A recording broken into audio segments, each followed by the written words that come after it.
Amigos queridos, nós convidamos a todos a mergulharmos neste manancial de amor, o Evangelho de Jesus, para nutrirmos os nossos espíritos da luz da verdade, para embalar os nossos sentimentos na misericórdia do Pai e para expandirmos as nossas esperanças de progresso.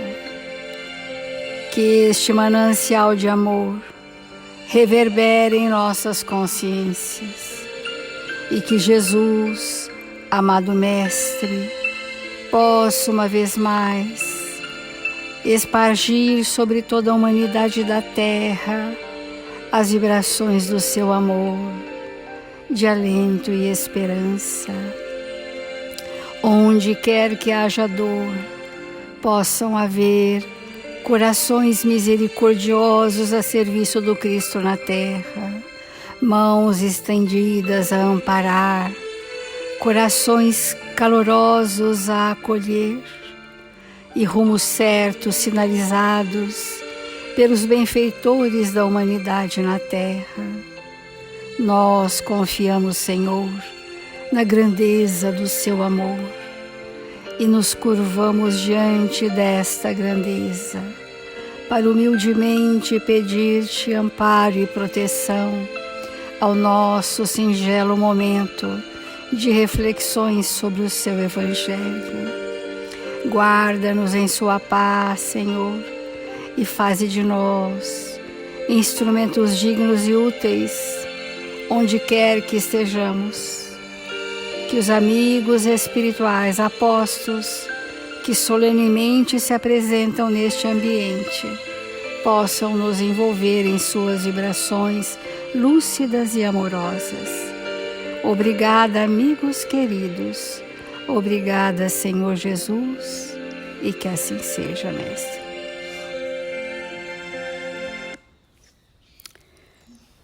Do Evangelho segundo o Espiritismo, nós estamos no capítulo 5, Bem-aventurados os aflitos. E uma das máximas aflições terrenas é o estado demenciado do pensamento que gera a loucura e, portanto, o suicídio. Não há suicídio sem estarmos no estado de tormento expressivo. Então, o Evangelho trouxe para nós algumas categorias de espíritos com características muito predispostas ao suicídio e à loucura, que é a incredulidade. A incredulidade, muitas pessoas, temos falado, têm rótulos religiosos, têm escolhas religiosas, mas não são religiosos, não estruturaram a sua fé, não desenvolveram uma convicção inabalável sobre as leis que regem a vida do espírito. E a estes que o Evangelho se dirige. A multidão dos incrédulos são incrédulos porque são cheios de crenças, falsas crenças que ao longo dos séculos geraram ilusões, geraram decepções, geraram enganos. E esse estado enganoso e perturbado do pensamento predispõe à interrupção da existência por um fator que também é um dos grupos, a insatisfação. A rebeldia, a não aceitação das circunstâncias reencarnatórias que são as mais propícias para o meu progresso moral. Mas como me rebelo, eu tento interromper a existência porque a vida não há interrupção. Então, nesse ponto da incredulidade, nós temos falado já há alguns dias sobre o desenvolvimento da fé. Aqui o Evangelho diz a fé divina e a fé humana. E nós estamos, nesse momento, incentivando a nossa fé humana para que ela seja o respaldo que eu busco em mim mesma, das minhas construções morais, que são chamados recursos, para que nas nossas crises existenciais nós possamos ter onde buscar em nós. Porque se nós nada tivermos como buscar em nós, nós não teremos a fé divina. Nós teremos crenças e que não são sustentáveis. Então o Evangelho diz assim: a fé é o sentimento inato no homem de sua destinação futura. É a consciência que tem das faculdades imensas, cujo germe foi depositado nele primeiro em estado latente, e que deve fazer eclodir e prescrever por sua vontade ativa. Sentimento inato porque está inoculado na nossa criação Deus, a centelha divina. Nós, sendo de origem divina, nós trazemos de forma inata essa potencialidade da fé. Tanto isso é fato que na história da humanidade, desde os povos mais primitivos, os cultos de adoração à divindade sempre aconteceram, sem que tenham aprendido alguma coisa com alguém. É inerente à criação divina a busca de algo superior. É inerente. Os rituais primitivos, a adoração das matas, dos deuses, dos oráculos, toda essa fase que a humanidade passou, até chegar mesmo no Deus único, foi um percurso de busca de algo superior, porque é inerente em toda a humanidade da Terra. Faz parte, é um tropismo natural. E quando a gente vê alguém nos chegando na absoluta incredulidade, porque a incredulidade absoluta não existe, ela é uma ilusão do espírito que está mascarado por uma rebeldia, por uma revolta de que a vida é como nós gostaríamos que fosse. Mas como ela não é como nós gostaríamos que fosse, nós então abrimos mão. E nós não sabemos então que o estado íntimo, vou dizer palavras assim, bem da crença popular, o estado de céu e inferno é um estado consciencial.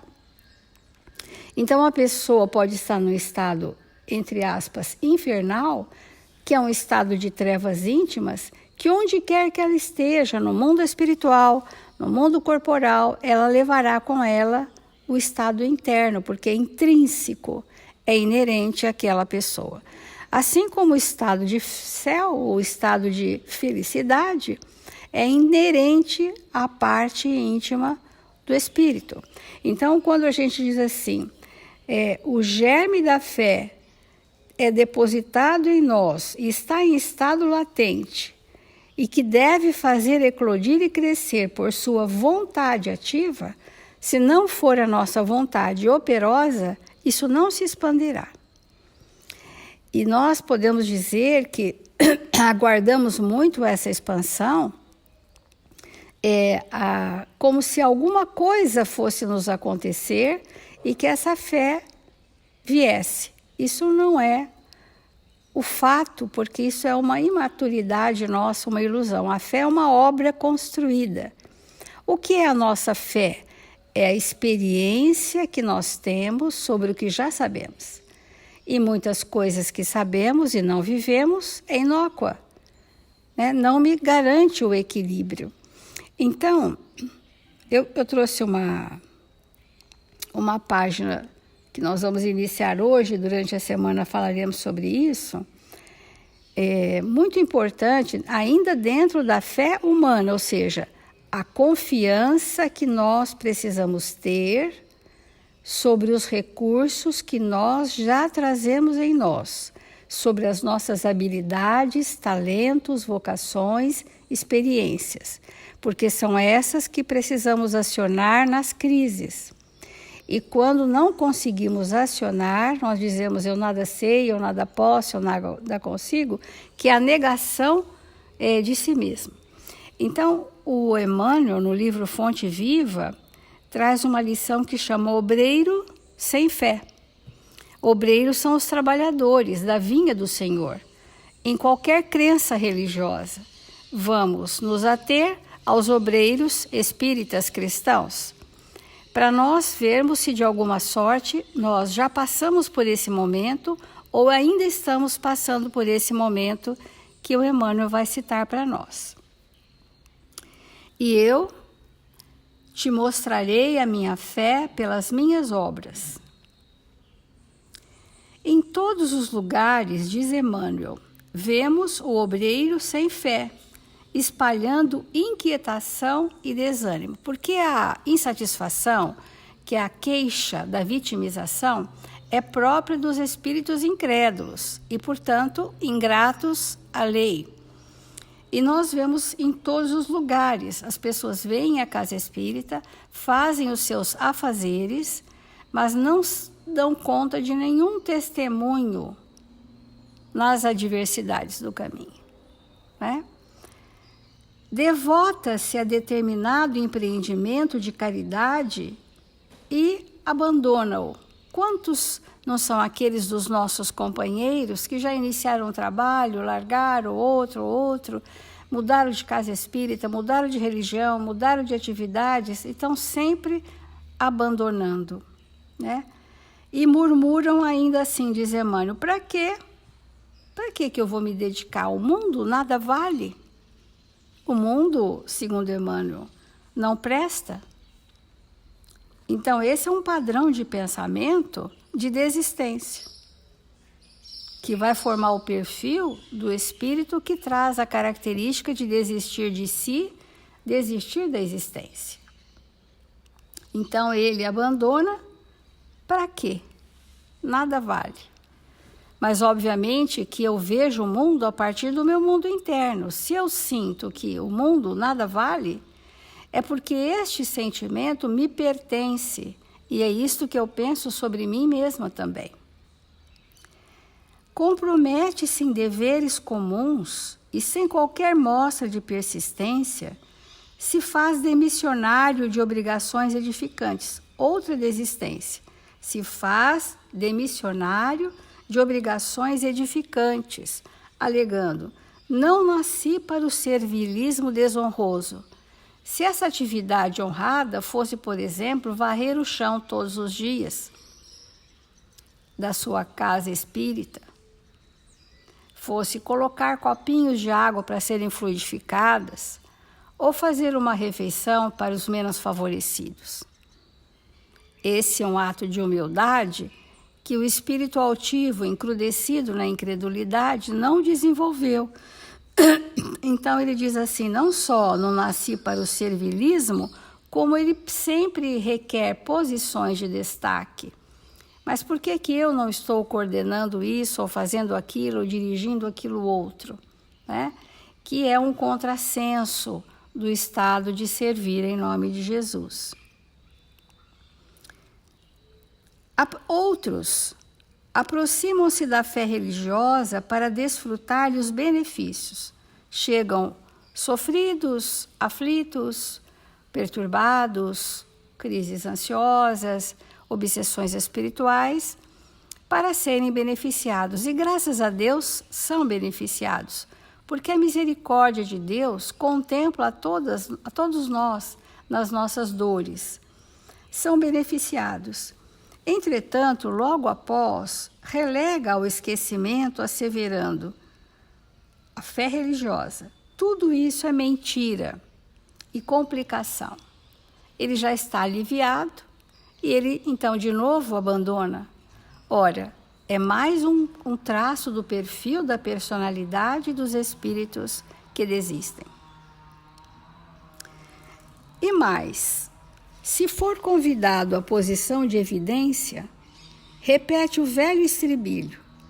Não mereço, sou indigno. E quando você recebe uma oportunidade de maior relevância, de responsabilidade, e respondemos assim, não mereço, sou indigno, isto revela um lado bastante orgulhoso da personalidade. Porque se fosse uma pessoa mais humilde, ela diria assim, olha, eu talvez não saiba fazer, mas eu vou aproveitar a oportunidade e vou realizar o melhor. Talvez eu não saiba fazer, mas eu posso aprender. E me entrego docilmente àquela oportunidade. E é assim que nós vamos estruturando os recursos da fé humana. Então,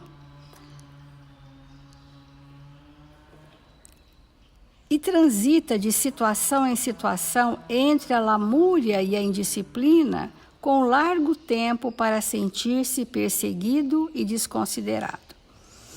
Então, o lastro moral do espírito são suas obras.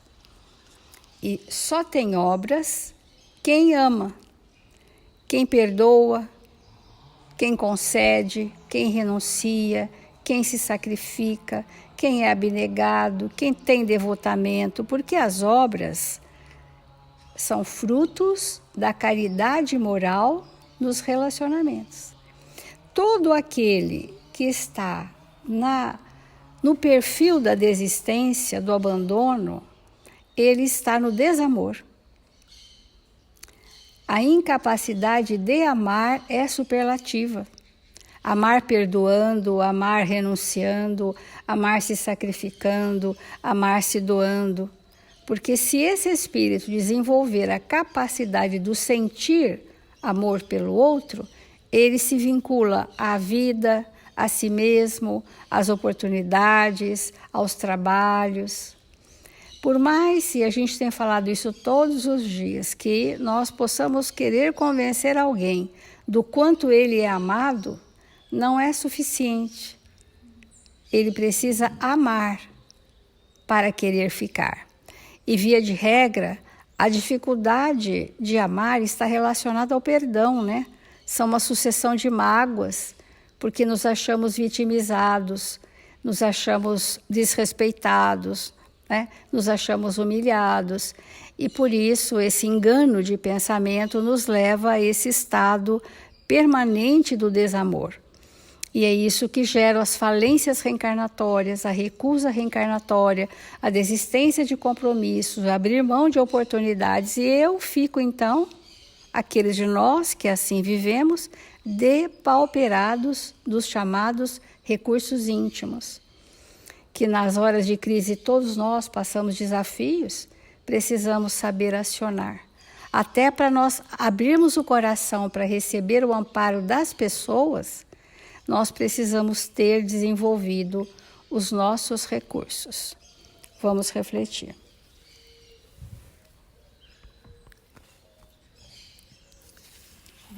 Nós temos, como nós estamos estudando o item suicídio e loucura,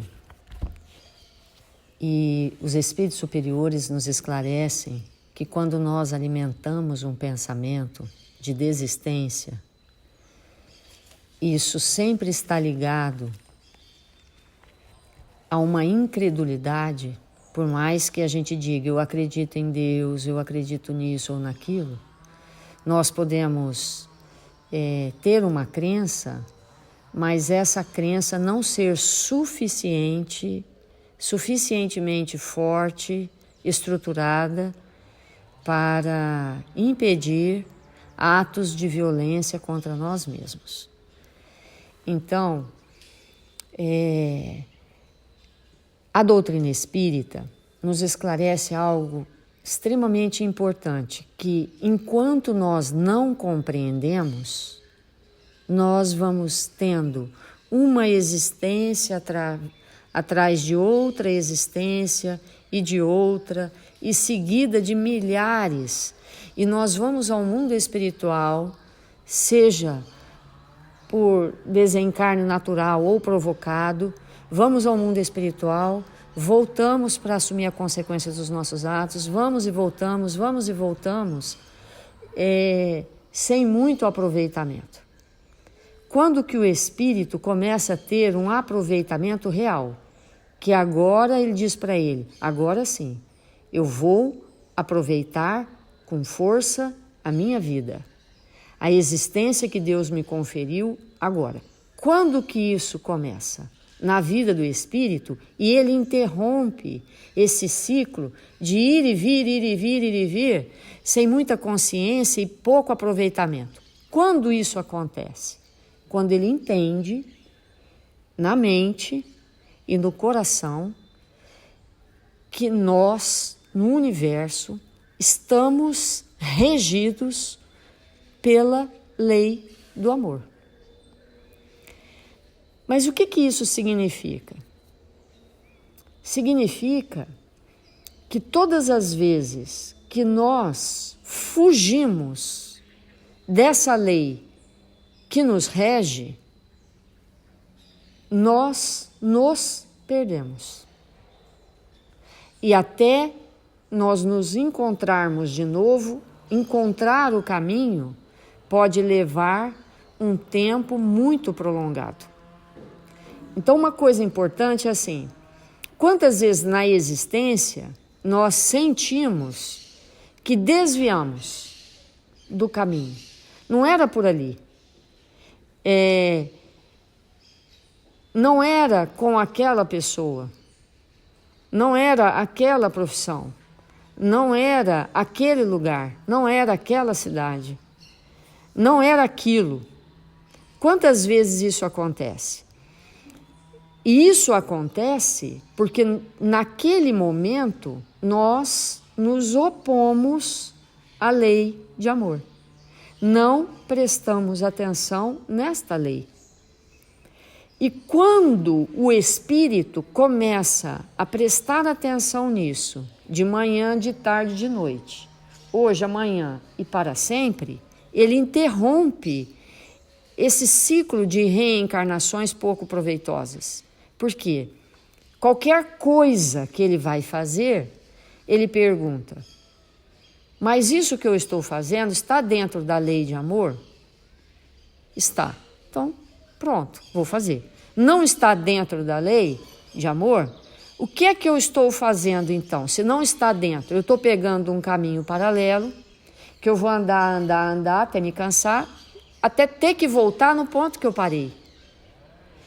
Então, é muito vai e vem, vai e vem, muita perda de tempo. Agora, quando nós nos perguntamos e falamos, não, eu estou dentro da lei de amor, aí é só para frente, né? Não tem essas paradas prolongadas. Então, vamos exemplificar o que é estar dentro da lei de amor. Todo o tempo todo, alguém me abandonou. Porque quantas vezes nós somos abandonados por pessoas queridas? Alguém me abandonou. Então, na hora do abandono, eu sinto o que por aquela pessoa? Raiva, ódio, ressentimento, mágoa. Tudo isso está fora da lei de amor.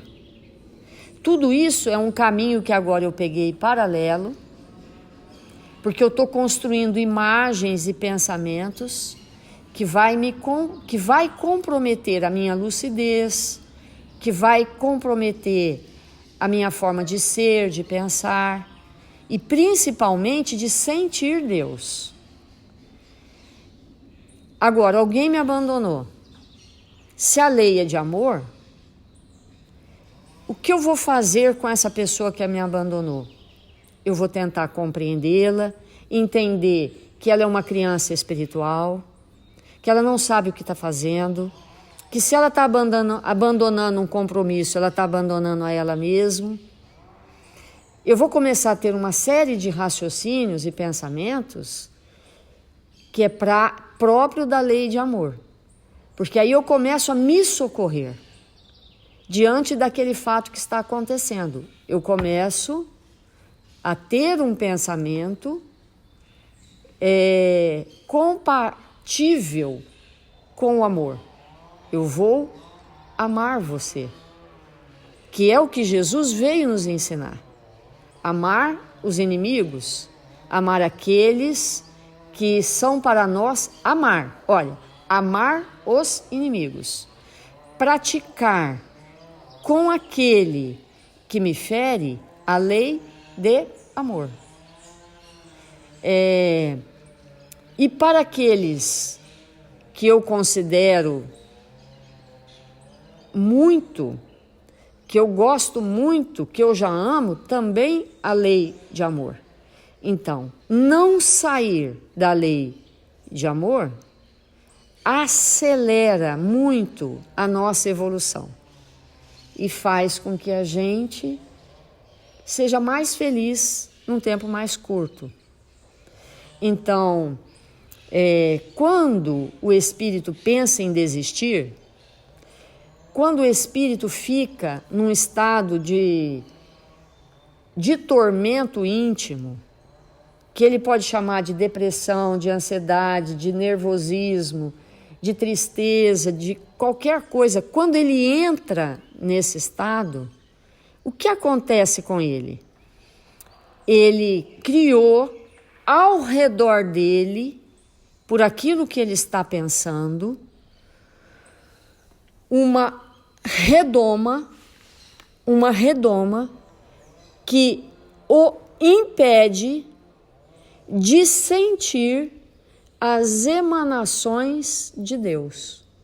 Nós estamos aqui sobre a mesa com um vaso. Esse vaso tem uma flor. Essa flor, ela está permeada pelas emanações divinas. Deus está nessa flor. Suas emanações estão saturando essa flor, porque se não tivesse, ela não poderia existir. Mas Deus, suas emanações me saturam também, tanto quanto essa flor. Agora, eu posso me bloquear a tal ponto de não sentir essas emanações. E aí, quando eu não sinto as emanações de Deus, o que acontece? Eu me desequilibro. Eu fico num estado de perturbação que pode ter qualquer nome que nós quisermos dar. Por isso que os espíritos superiores nos esclarecem que o suicídio é próprio do espírito que naquele momento está descrente, incrédulo de Deus. Ele criou ao redor dele uma atmosfera, pelo que ele pensa, pelo que ele cria, que impede que ele tenha a sensibilidade de sentir as emanações divinas. Porque sentir Deus é um processo natural. Não tem como não sentir, a não ser que eu crie momentaneamente uma capa. E a gente tem que entender o que é essa capa. A capa é o que eu estou produzindo com a minha mente. Porque o que me perturba é o que eu penso. É isso que me perturba. É o que eu gero. Então, independente das emanações divinas, essa flor, ela está emanando. Porque, veja bem, tudo que Deus criou carrega na sua intimidade parte do que ele é. Tudo. Deus emana. Deus emana. A pedra também emana. Se nós colocarmos um cristal aqui, e uma pessoa mais sensível vai perceber que a emanação de um cristal de rocha é diferente de um quartzolito. As emanações são diferentes. A emanação de uma orquídea, de uma flor de orquídea, é diferente da emanação de uma margarida. A emanação de uma pessoa é diferente da emanação de outra pessoa. Todos nós emanamos. É próprio daquilo que Deus criou emanar. Deixar escapar de si aquilo que nós somos, até aquele instante. Então, se é próprio a emanação da flor, se é próprio a emanação de nós mesmos, imagine de Deus. E o espírito que está em dificuldade, que está triste, que está nervoso, que está ansioso, que está deprimido, ele não consegue momentaneamente sentir isso, essas emanações divinas. E aí, o que a gente tem que fazer?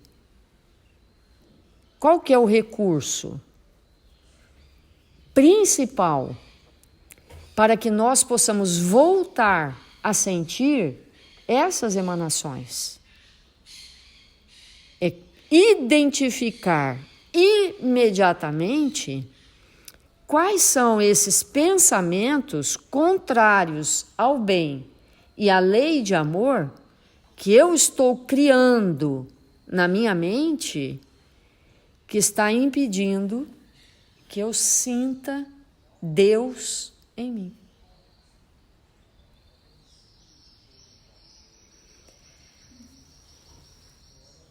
Todas as vezes que bateu uma tristezinha, aí eu tenho que pensar, mas o que eu estou pensando mesmo? O que eu estou sentindo mesmo? Deixa eu tratar disso rápido, para que isso que é nesse momento uma película, não vire uma crosta. Porque a gente vai acumulando ao redor de nós pensamentos equivocados sobre o bem e a verdade. E essa crosta nos isola momentaneamente. Nos causa uma sensação de isolamento. Não que Deus não está nos permeando. Está nos permeando. Mas essa crosta que nós criamos dificulta que eu tenha a sensibilidade de perceber. Isso é tão verdade que quando a gente está muito ensimesmado, com os nossos pensamentos, as nossas ideias, a gente está dentro da gente numa loucura completa e inimaginável, alguém chega, às vezes doente, caído, você não enxerga. Você não vê. Tem alguém 1000 vezes pior que você te implorando, você não enxerga, não vê, não sente. Né? Você está com seus pensamentos, às vezes, envolto numa situação, acontece uma coisa ali, a pessoa não vê, não viu, não sabe, você pergunta, mas você viu aquilo lá? Não, o quê? Onde? Como? Ah, a pessoa fica, né? Por quê? Estava isolada dentro dela mesma. Esse mecanismo, ele precisa ser interrompido. Eu preciso estar aqui agora com você, com as coisas que estão acontecendo e lidando com uma coisa de cada vez, para que haja um equilíbrio e para que a gente não crie ao redor de nós mesmos uma atmosfera que nos isole do amor de Deus. Então, a lei é de amor. Tudo que nós fizermos que não corresponde à lei de amor, nós falamos para nós mesmos, eu vou ficar aqui, aonde eu estou, por essa semana, por esse mês, por esse século, por esta reencarnação, pela próxima reencarnação. Daqui 10 reencarnações, eu vou estar aqui onde eu estou, ó, parada. Por quê? Não observo as leis de amor. Então, é muito importante compreendermos isso. Todo o tempo, rever esse princípio. Vamos fazer a nossa prece e começarmos, né, o nosso dia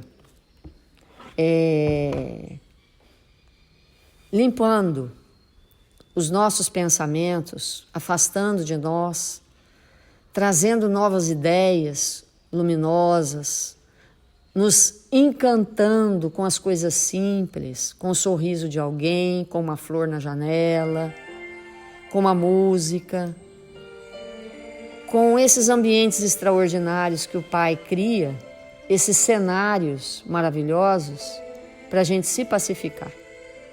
Então vamos fazer a nossa prece.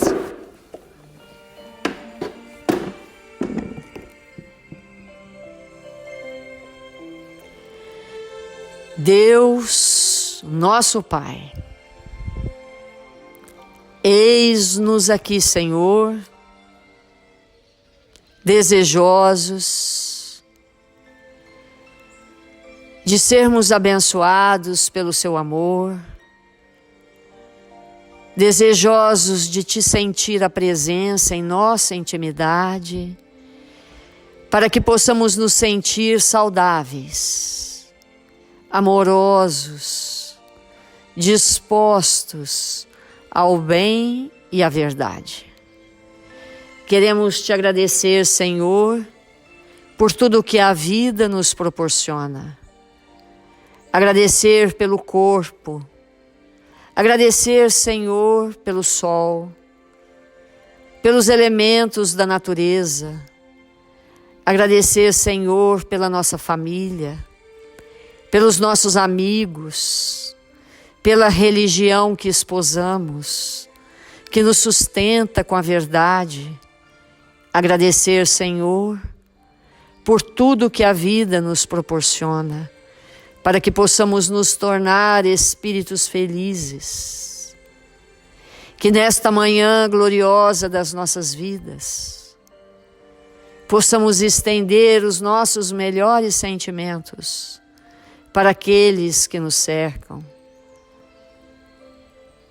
Que possamos ser espíritos bondosos, generosos, a oferecer de nós mesmos para aqueles que necessitam daquilo que está em nossa intimidade e que precisa ser expandido na forma de sentimentos. 1000 vezes obrigado, Senhor, pela luz que o Senhor projetou em nosso caminho, trazendo para cada um de nós a lucidez, trazendo para cada um de nós a esperança e o bom ânimo em dias sempre melhores para todos nós. Fortalece-nos os passos, que estejamos seguros da presença de Deus em nossas vidas, a nos amparar, a nos socorrer, porque nada nos faltará. Rogamos nesta hora, divino amigo, que nossos irmãos tão queridos, que se encontram registrados nos cadernos de vibração da nossa casa, que possam ser amparados com as vibrações mais amorosas. Aqueles que se encontram nos hospitais, nas enfermarias, que possam ser visitados por esses espíritos luminosos, que suas mãos possam ser entrelaçadas pelas vibrações de Jesus, que possam se sentir fortalecidos. E rogamos por aqueles irmãos que retornaram ao mundo espiritual, que nesse instante necessitam de luz e de prece, que eles possam ser protegidos e amparados, levados às unidades de tratamento, para receberem do seu amor, Senhor, através dos teus mensageiros. E rogamos nesta hora que o Senhor nos fortaleça, nós que nos encontramos no Brasil, na Pátria Amada, onde o Senhor nos colocou para que pudéssemos aprender o seu evangelho de amor e contribuir para que esta nação seja a pátria do evangelho. Que todos aqueles que nos encontrarem possam experimentar a calma, o bom ânimo e as vibrações das nossas vivências do seu evangelho de amor. Sê conosco, agora e sempre. Que assim seja.